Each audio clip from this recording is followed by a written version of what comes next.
What is up, YouTube, and welcome back to another video. Today we're going to be talking about this.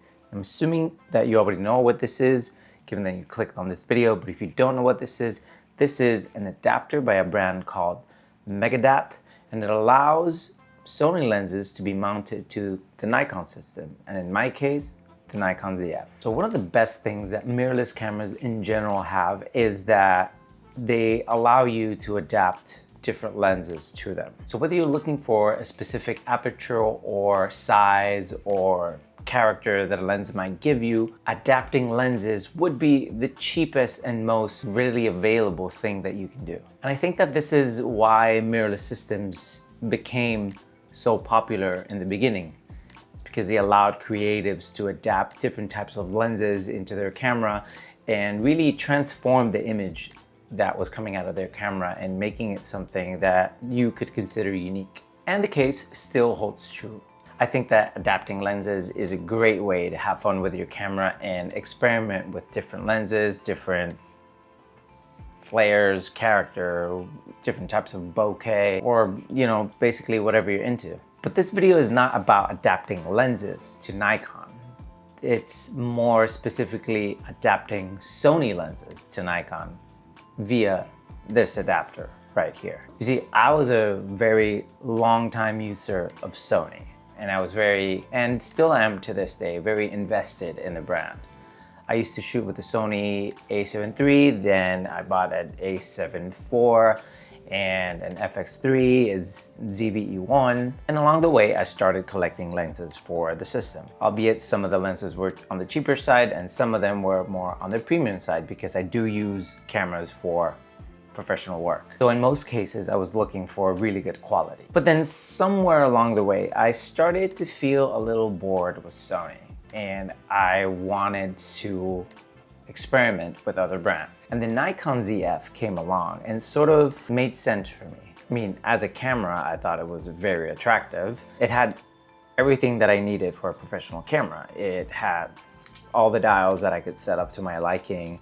It had the performance inside of it that would be a really good contender against my a7 IV and possibly replace my a7 IV, and it actually did replace my a7 IV, but we'll get into that in just a sec. So in the process of experimenting and wanting to switch from Sony to Nikon for still images, I came across this adapter here on YouTube, and it was recommended by a lot of people because it allowed people like me who own Sony lenses to adapt these lenses to the Nikon system and retain autofocus and tracking and all the good stuff that the lenses could offer. So at the time, after investing in the ZF body, it made more sense to me to go ahead and invest $250 that this adapter costs rather than a couple of $1,000s in new lenses. So I did just that and I picked it up, and to my surprise, it worked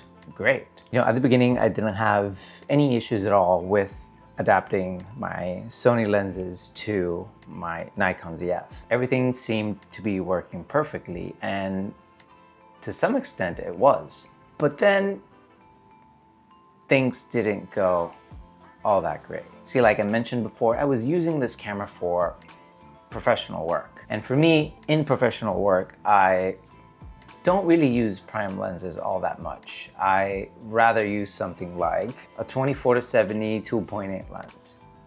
And at the time, this is what I had. It was like my Sony G Master 24-70 2.8 Mark II, which is a phenomenal lens. And it should be at a $2,300 price tag, right? So this lens was performing incredible in my Sony bodies, but I also wanted to have that performance in the Nikon system. So with a lot of faith, I rolled up to one of my first gigs with this camera looking like this. And I know what you're thinking, that looks weird. And it kind of does, because this lens was not designed for this camera, and the two just sort of don't match. But what I was after was the functionality of it. And it was great. The camera was able to turn on and I can change my aperture and have it reflected on the camera. Same thing with shutter speed. Everything was working great.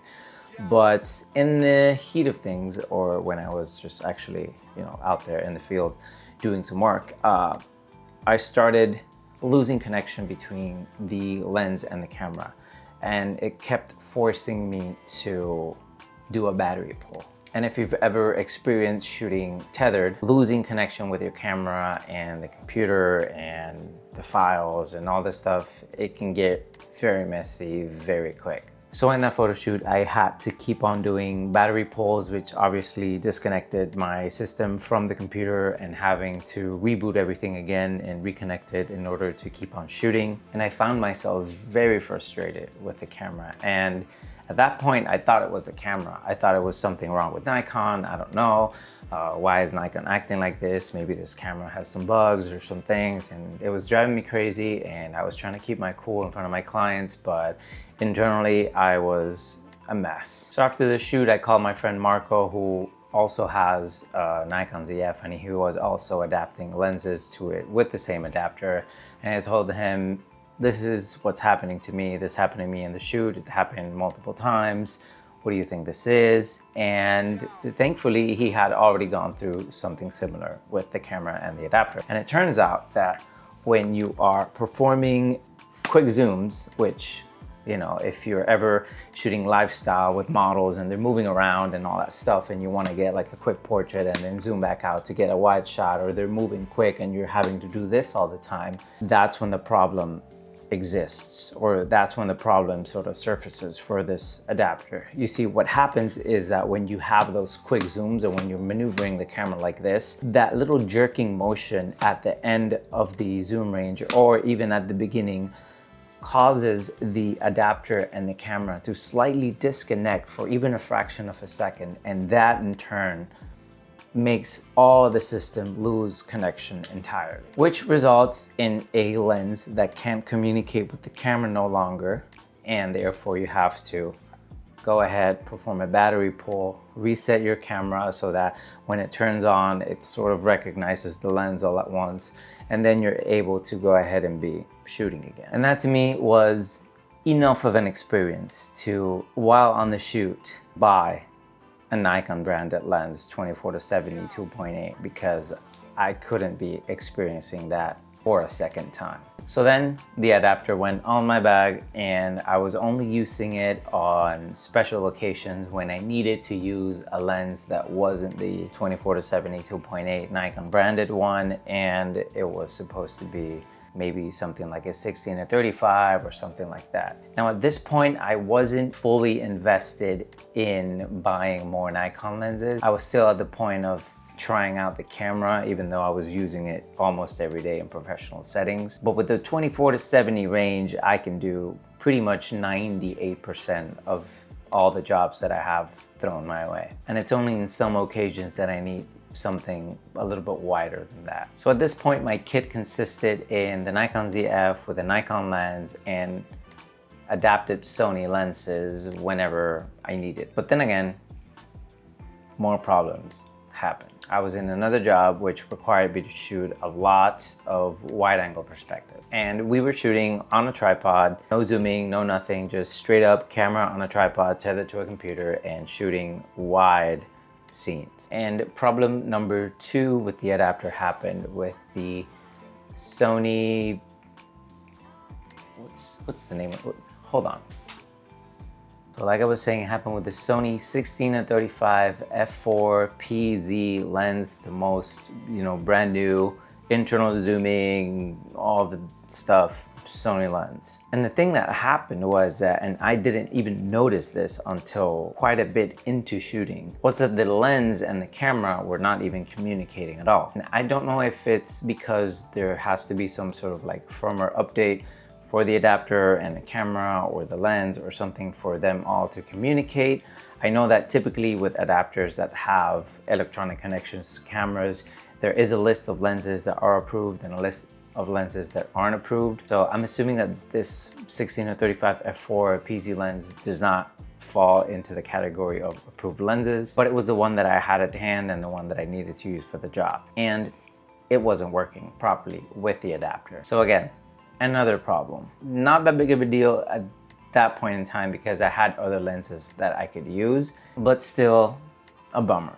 You know, fast forward, that in turn forced me to have to buy more Nikon lenses, a 16 to 35 equivalent, 2.8, so that I can continue to provide quality service for my clients and rely on my camera that I know is capable of doing a lot, and not rely on a third-party adapter that had let me down multiple times at this point. So yes, my journey with adapting Sony lenses to Nikon was a little bit chaotic, and I'm making this video as a sort of a warning for people who are possibly considering moving from Sony to Nikon, or are considering this adapter for their Nikon kit. But I do have to say, I didn't see those same problems about the connectivity of the adapter and the lens and the camera being an issue when I was using prime lenses, because typically prime lenses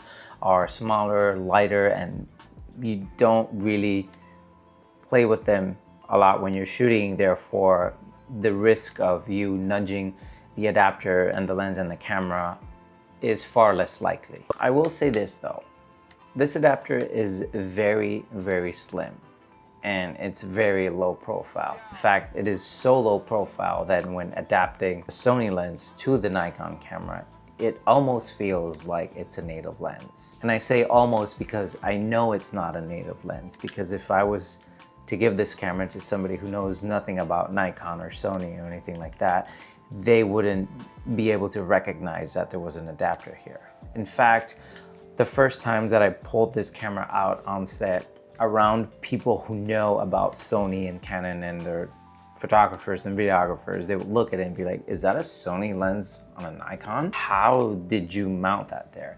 And I would have to point at the smallest silver ring that is behind this lens in order for me to tell them that that is the adapter that's connecting the camera to the lens. So extreme bonus points for that low profile and that sort of like integrated look that this kind of has, apart from it actually functioning as it should. Now, is it worth the money? I think that that is something that you have to battle with your own self. You know, what's worth it to you might not be worth it to me or to somebody else. But my stance is just to give you the facts of what I have dealt with and to sort of help you in any way make your own decisions about the adapter. At the end of the day, I think that if you are not using the camera in a professional setting or in a very high-paced and demanding setting, the adapter will come in much cheaper than a new lens. So maybe in that way, that makes sense. I would say that for non-serious photography, I can recommend this adapter if you're just gonna use prime lenses, or you have the luxury of losing connection and being able to do a quick battery pull and getting back up and running. So if that is you, then yes, this adapter actually works and it retains the functionality of these Sony lenses for the Nikon system. You're able to use all of the features that the Nikon can offer and the features that your lens can offer simultaneously. But if you're a professional and you're providing work to clients and stuff like that, I would say just go for the Nikon lenses. Go for things that are more native mounts. That's gonna be a much more secure route for you. And well, for me, I opted for more Nikon lenses. Right now, currently in my kit, I have about 4 or 5. I have 2 of these small ones. This one is the 28 2.8, which is by far my favorite. This is my travel kit. I actually carry this a lot like this because I think it makes the camera very nice to, you know, hold in the hand, and for travel, it's not that cumbersome. I also have the 40mm that the camera came with, 24-7 equivalent, the 16-35, and another specialty lens by Polar Pro. And with that, I've been able to do all the jobs that have been offered to me and happily continue to use the Nikon ZF. So I hope that this video helps anyone out there looking or considering this adapter for their Nikon system, or anyone that is planning to switch from Sony to Nikon. And if you like this video, go ahead and give it a thumbs up. Subscribe to my channel if you haven't done so already. And I'll see you guys on the next one. Peace.